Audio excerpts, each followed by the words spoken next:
UP की सियासत में एक चेहरा फिर सुर्खियों में है। तेवर वही पुराने हैं, अंदाज में अब पहले से ज्यादा ठहराव है।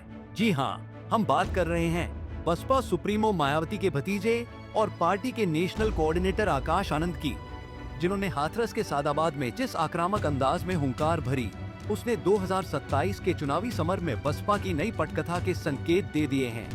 बता दें कि यूपी चुनाव 2027 की तैयारियों को लेकर आकाश आनंद चुनावी मैदान में कूद गए हैं, जिसकी शुरुआत बसपा ने हाथरस की रैली से कर दी है। इस रैली में बड़ी संख्या में पार्टी कार्यकर्ता और समर्थक आए थे।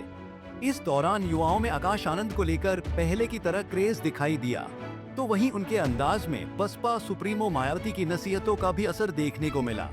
पिछले दिन मायावती ने जिस तरह से उनके ससुर अशोक सिद्धार्थ को दूसरी बार पार्टी से बाहर किया, उसके बाद आकाश आनंद के सियासी भविष्य को लेकर भी कयास लगने लगे थे, लेकिन सादाबाद की रैली में उन्होंने इसका असर नहीं पड़ने दिया। उन्होंने अपने तीखे अंदाज में ही कार्यकर्ताओं को संबोधित किया और चुनाव के लिए जोश भरने का काम किया।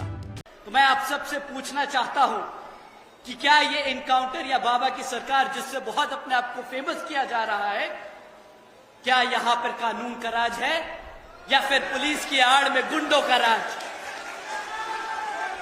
क्या यहाँ पर सरकार में पुलिस का राज है या फिर पुलिस की आड़ में गुंडों का राज?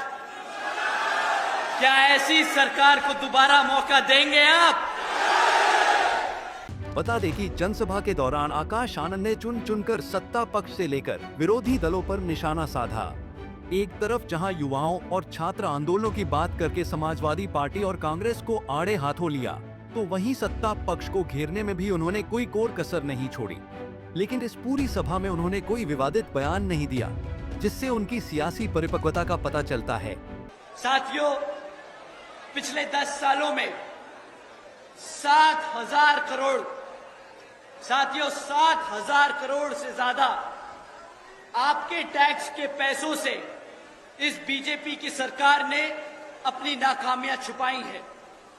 हमारी माताएं बहनें जो बैठी हैं, हमारे बड़े बुजुर्ग जो बैठे हैं, मेरे युवा साथी, आप सबको समझना होगा कि भाजपा ने पिछले 10 सालों में यहां आपके टैक्स के पैसों से अपनी कमियां छुपाने का काम किया है। कुल मिलाकर सादाबाद की इस जनसभा में आकाश आनंद ने अपने पुराने तेवरों के साथ एक बदला हुआ सियासी अंदाज भी दिखाया।